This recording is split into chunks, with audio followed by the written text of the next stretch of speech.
Ever since I was a kid, I knew I'd be helping people. Growing up, every time I patched up a scraped knee or helped soothe a fever, it felt right. I'm Anna, by the way.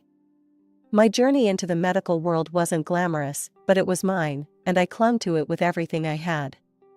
The university was my escape and my battlefield. I wasn't the top of my class, but I hustled hard. Nursing wasn't just a program, it was a ticket to making a real difference. And hell, I worked every angle, from grueling night shifts at the local clinic to volunteering at blood drives. Anything to build that resume and keep the scholarships coming. After getting my degree, I stayed in the city. The hospital gigs were fine, but something was missing.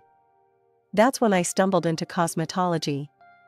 It might not sound like life-saving stuff, but you'd be surprised how much a good skin day can mean to someone who's been battling acne or scars. I hustled some more, saved up, and eventually, with a chunky loan weighing down my bank account, I opened my own small office. It was just a tiny room in a shared space, but it was mine. It was at one of these rare gatherings with friends, you know, the kind where you realize you haven't seen each other in ages and everything just clicks, that I met David. He was a friend of a friend, typical setup. "So, you're like a nurse or something?" David asked, beer in hand, an easy smile on his face. Now I'm a cosmetologist. I own my place, I said, a little too defensively, expecting the usual judgment. "That's badass. Running your own show. Must be nice calling the shots," he said, genuinely impressed, not a hint of sarcasm. "Yeah, it's pretty cool." "Hard, but cool," I admitted, warming up to his interest. The night faded into a blur of laughter and music, but David's words stuck with me. He wasn't like the others who just nodded along. He got it, the grind, the passion. It was refreshing. Life before David was simple. Work, pay bills, hang out sometimes. But after that night, things changed. We started seeing each other, and every date, every late-night call, it just felt like, maybe, just maybe, I wasn't in this all alone anymore. Over the next few months, we found our rhythm. He'd text me in the morning, something goofy to start the day. I'd call him on my breaks, just hearing about his day made the hours easier. He worked in tech, something about networks, and a lot of complaining about how nobody appreciated good code. He met my friends, I met his. His mom, Mrs. Walker, took to me right away. She was a stout woman, strong in her opinions, and generous with her laughter. The first time I met her, she hugged me like we were long-lost family. "David hasn't shut up about you," she whispered in my ear. "About time he found someone who can keep up with him." We had dinner at her place one Sunday. It was all very casual, homemade lasagna, and stories about David's childhood. "He used to run around barefoot all summer," she laughed, said shoes made him slow. David blushed, tried to change the subject. "Mom, come on, don't embarrass me." "Oh, hush, let her see you're not as cool as you pretend," Mrs. Walker teased, and we all laughed. It was easy, comfortable. It felt right, being there with them. After about a year, things got serious. We were spending almost every night together, and not just at my place. One chilly evening, wrapped up in blankets on my tiny balcony, David broke the silence. "Anna, I've been thinking about us." I tensed, uncertain. "Yeah? What about us?" He took a deep breath, his hand finding mine under the blanket. I know I want to build something with you. A real life. What do you think?" My heart raced, but I played it cool. "Build something, huh? Like Lego or more a Monopoly kind of deal?" He chuckled, squeezing my hand. "Funny. I mean a life, Anna. Together. Maybe even think about getting a place, something permanent." The idea was terrifying and exciting all at once. "I'd like that," I admitted. A lot. So, we started planning, dreaming really. It wasn't just about moving in or the next few years. We talked about everything: kids, careers, buying a house. He proposed not long after that night, nothing fancy, just us, which was perfect. Marry me, Anna. Let's do this for real. In a small, candlelit room, with the curtains drawn and rain tapping softly against the window, I said yes. It was the easiest yes I've ever said. The wedding planning started soon after. Mrs. Walker was a godsend, knowing just who to call, what to book, making it all seem easy. You just worry about being happy, I'll handle the stress, she insisted, and I let her, grateful for her support. It was simple, but perfect. A small ceremony, our closest friends and family, and an air of hope around us. As I walked down the aisle, seeing David there, waiting, I felt like everything was falling into place. He grinned, that lopsided grin that made me fall for him, and I knew, no matter what came our way, we'd handle it. Together. David moved into my apartment, the one I'd been renting since my cosmetologist days were just a dream. We unpacked, merged our books and dishes, and figured out whose art got wall space. It was cozy, happy chaos. The first few weeks, we'd sit at the little dining table with our laptops and piles of bills, making budgets like some kind of grown-up team. I'll handle the groceries and utilities, David offered one evening, his eyes serious as he typed out a spreadsheet. I nodded, scribbling on a notepad. And I'll keep smashing at this loan. The sooner it's gone, the sooner we can think about a house. And, maybe kids. Even saying it felt big, full of possibilities. David smiled, reaching across the table to squeeze my hand. Sounds like a plan, babe. Everything seemed lined up just right. But then, things with Mrs. Walker shifted. She'd been like a second mom during the wedding prep, but suddenly, I was out of the circle. No more Sunday dinners, no calls. When I asked David about it, he'd shrug, looking uncomfortable. She's got her moods, Her health isn't great these days. Maybe give her some space, he suggested one night when I brought it up after another missed call. I wanted to dig deeper, but the wall in his eyes told me to leave it. So, I dropped it. Maybe it was easier, not pushing. A year into our marriage, though, another crack appeared. David's steady support began to wane. Bills piled up on my desk, and his contributions dwindled to nothing. I found myself covering everything, from rent to the electric bill. Babe, what's going on? I finally confronted him one evening, bills in hand. This is the third month you've not chipped in. David looked away, tension in his jaw. It's my mom. She's really sick, Anna. Hospital bills, medications, it's a lot. I've had to help out. Okay, I get family first, but we're supposed to be a team. You should have said something, I snapped, feeling both worried and betrayed. I know. I'm sorry, babe. Just, can you handle things for a bit longer? I'll make it up to you, I promise. His voice was earnest, pleading. So, I tightened our belts. I called my parents, hating every minute of it. Mom, Dad, I hate to ask, but could you help out a little this month? Just until we get back on our feet. They sent what they could, never asking if David was pulling his weight. I didn't have the heart to tell them he wasn't. Work became my refuge and my prison. I skipped lunches, booked clients back to back. Sundays off became a memory. I barely saw David, he was either at work or helping his mom. Our apartment felt too big without him, the silence too loud. One rare evening together, I tried to bridge the gap. We're in this together, right? Tell me what's going on, really. David, looking worn and thin, just shook his head. It's just really bad right now. Mom's fading, and I can't think beyond that. I nodded, swallowing my frustration. Okay, but remember, I'm here. We're supposed to do this together. Over a year had passed since David started shifting all his financial responsibilities onto me.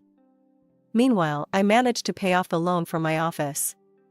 Finally, that tiny room was all mine, every inch a testament to the sweat and late nights I'd poured into it. But as my professional dreams solidified, my personal life with David crumbled. Money, or the lack of it, became a constant shadow over us. He'd promised things would get better once he took on a second job, but if anything, they got worse. David was never home, and the few bucks he contributed might as well have been pennies thrown into a well. One night, when I heard the door creak open way past midnight, I couldn't hold it in any longer. I sat at the kitchen table, bills and overdue notices spread out like a deck of bad luck. "David," I started, my voice tight. "We need to talk. This," I waved at the pile, "isn't sustainable." He sighed, a deep, weary sound, and sank into the chair opposite me. He looked as run down as I felt. "I know it's tough, Anna, but I'm doing everything I can. Mom's bills are they're killing me." "And what about us? Our bills?" I shot back, frustration spiking. "When is it going to be enough, David?" David looked at me, really looked, and for a second, I thought he might finally understand. But then he dropped the bomb. Maybe we could sell your office? Just until things stabilize. It would give us some breathing room." I stared at him, disbelief and anger swirling into a nasty knot in my stomach. "Sell my office? My dream? That's your solution?" I stood up, pushing my chair back so hard it screeched against the tile. David flinched, but pushed on. "It's just until we get back on our feet. I'm out there busting my ass every day and night, Anna." "And what? You think I'm not?" My voice rose, sharp and raw. "I built that business from nothing while paying half our bills on my own. And you want me to just give it up?" He stood too, anger flashing in his eyes. "Then what do you want me to do? Huh? Let my mother starve? That's not fair, and you know it." I was yelling now, too far gone to care about keeping it together. "I want a partner, David, not just a roommate who leaves me to handle everything alone." We glared at each other, the air between us thick with unsaid things and regrets. Finally, David turned and walked away, the conversation unresolved, leaving me standing there, feeling more alone than ever. Our fights became frequent, each one chipping away at what was left of our marriage. Every discussion about money ended in raised voices and slammed doors. I began to wonder if the man I married was still there, somewhere beneath the stress and the desperation. It was an unusually quiet Tuesday when I decided to head home early after a client canceled last minute. I wasn't too upset about it, the extra time gave me a chance to catch up on some much-needed rest. Pushing open the door to our apartment, I was surprised to find David frantically ironing his black suit, the one he only wore to weddings or funerals. The sight stopped me dead in my tracks. "David, what's going on? Why are you all dressed up like that?" My voice echoed slightly in the hallway, tinged with confusion. He jumped a little, clearly not expecting me. His face went pale, then flushed, a clear sign he was nervous. "It's my mom, Anna. She passed away last night. There's the funeral tomorrow." The news hit like a sucker punch. Despite everything, Mrs. Walker had been like family to me once. "Oh, David, I'm so sorry. I'll come with you, of course." "No." His response was sharp, slicing the air. She didn't want you there, Anna. Her last request. She said she never really liked you." His words were blunt, cold even. I recoiled as if slapped, my heart thumping painfully in my chest. Okay. If that's her wish." It hurt, more than I expected, but I swallowed the lump in my throat and nodded, stepping away to hide the hurt. David didn't say anything more. He just went back to his ironing, leaving me standing there, a mix of grief and confusion swirling inside me. That night, I lay in bed, thoughts racing. Something didn't sit right with me. Mrs. Walker and I had our differences, but this seemed too harsh even for her. The next morning, I watched from the window as David left, dressed in his suit, looking every part the grieving son. Once he was gone, I made a decision. I rescheduled my appointments and drove to Mrs. Walker's house, expecting to find a gathering of some sort, maybe just the tail end of it. But the street was quiet. Too quiet. Her house looked just like any other day, no cars lined up outside, no signs of a wake. Confusion led me to the front door, and on impulse, I rang the bell. The door swung open, and there she was, Mrs. Walker, very much alive, staring back at me with wide eyes. My heart stopped, then started at a sprint. You're alive?" She took a step back, her own face a mask of shock. "Anna? What on earth, why would you think otherwise?" David told me you were." The words tangled in my throat, too surreal to voice fully. "Dead?" She finished for me, her brow furrowing in confusion and concern. "My God, no. Come in, Anna. We need to sort this out." Numbly, I stepped inside, the familiar smells of her home wrapping around me like a bewildering comfort. We sat at her kitchen table, the same place we'd shared many cups of coffee. "I don't understand."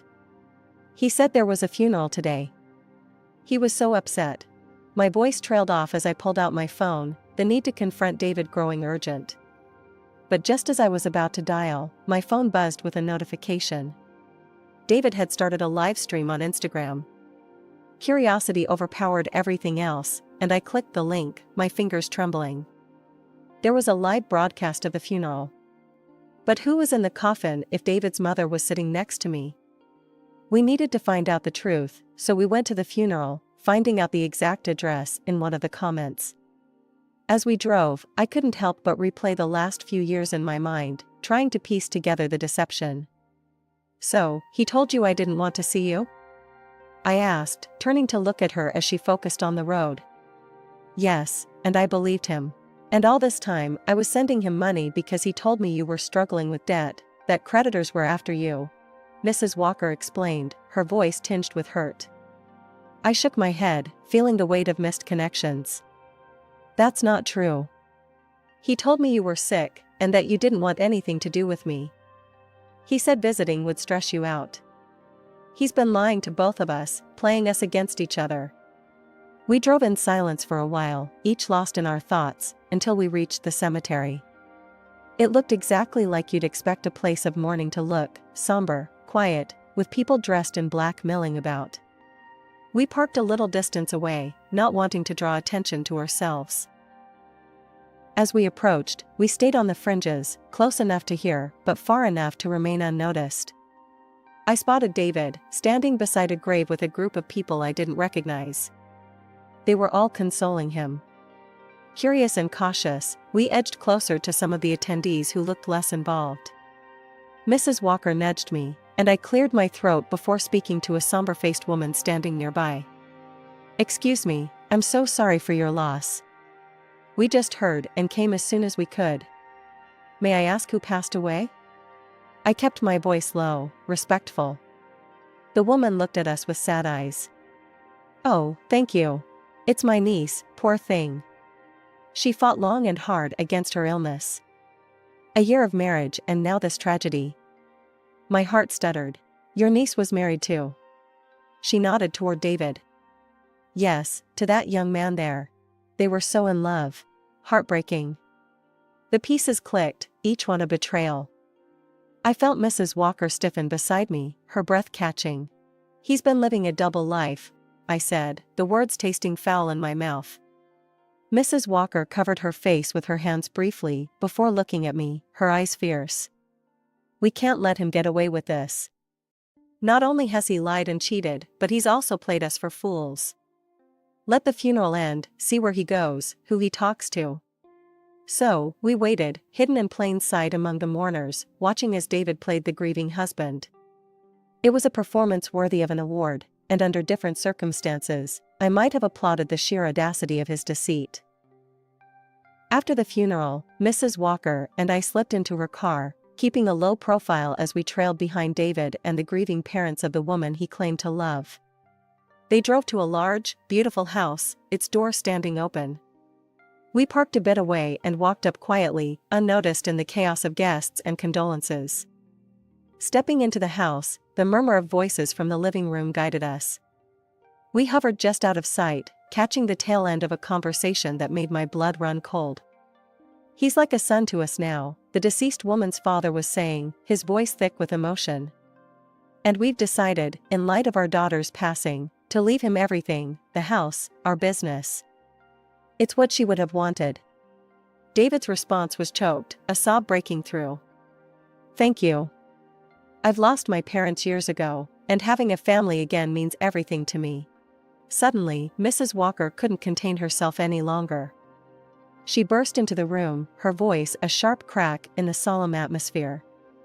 When exactly did I die, David? The room fell silent, all eyes snapping to where we stood. David's face went from grief-stricken to ghostly pale, his eyes wide with shock. I followed Mrs. Walker in, my own anger bubbling over. Yeah, David, what's going on? How could you marry again? Did you forget you already have a wife? The parents of the deceased woman looked from me to David, confusion turning to horror. What is she talking about, David? Married? To her? David stammered, his earlier composure crumbling under the weight of his lies. It's not like that. I can explain. Explain? Explain how you've been lying to us all this time? The father's voice boomed, his initial kindness curdling into fury. David's desperation was palpable as he turned to the parents. Please, you have to understand, I was going to fix everything. Mrs. Walker snorted, disbelief and anger etching her features. By faking your mother's death? By marrying another woman while your wife is still around? David looked at me then, his eyes pleading. Anna, I'm sorry. I got into some trouble, some really bad debts with dangerous people. I thought I could fix it before it got out of hand. The deceased woman's mother finally found her voice, her grief morphing into outrage. Get out of our house. We will be calling our lawyers. You will give back every single penny. On the front lawn, as David was escorted out by the father, Mrs. Walker turned to him, her voice cutting through the crisp air. I don't ever want to see you again. You are no son of mine. David collapsed to his knees on the pavement, crying out, Please, don't leave me like this. They'll kill me. I just need a chance to make things right. I watched, numb, as he reached for us, his tears leaving trails on his cheeks. But there was nothing left to say. I turned away, the final shred of any affection I might have had for him withering in the harsh light of his deceit. The morning after David's deception unraveled before the world, I was sitting across from my lawyer, a steely-eyed woman named Sharon who had come highly recommended. So, you're telling me he forged my signature on divorce papers? I asked, still grappling with the breadth of David's betrayal. Sharon nodded, her lips a thin line. Exactly. And it was this forgery that allowed him to marry again legally. We've got a clear case for fraud. By the afternoon, I was at the police station, recounting everything to a sympathetic officer who promised they'd take it seriously. True to their word, the wheels of justice spun faster than I'd expected. David was conditionally convicted of document forgery within weeks. During this whirlwind, I also demanded financial restitution for the years I'd unwittingly supported his double life. Between my claims and the lawsuit filed by the parents of his second, late wife, David's facade of a successful, if secretive, life crumbled spectacularly. He did pay, both financially and morally. With his assets liquidated to cover the settlements and his reputation in tatters, David fled the country, chased by the debt still snapping at his heels. With the money I received, I poured my energy into expanding my cosmetology office. New equipment, a fresh coat of paint, and 2 new hires later, it felt like I was finally rebuilding from the ruins David had left behind. In the midst of the chaos, a new, unexpected chapter of my life began. I discovered I was pregnant. The news brought a whirlwind of emotions, fear and joy inextricably linked. But when Mrs. Walker heard, her reaction was nothing but supportive. Anna, this is wonderful news. Say you'll let me help, let me be a part of this child's life. Heaven knows, after everything with David, I need something good to focus on. She assured me over the phone, her voice warm and unwavering. Mrs. Walker not only supported me but went so far as to include me and my future child in her will, making us her sole heirs. It was more than I could have ever expected, and it solidified our bond, forged not by blood but by shared trials. We often spent afternoons together, planning for the future, discussing how we'd decorate the nursery, and talking about what we'd teach the little one. The betrayal that had brought so much pain had also brought unexpected gifts, and I found solace in that silver lining.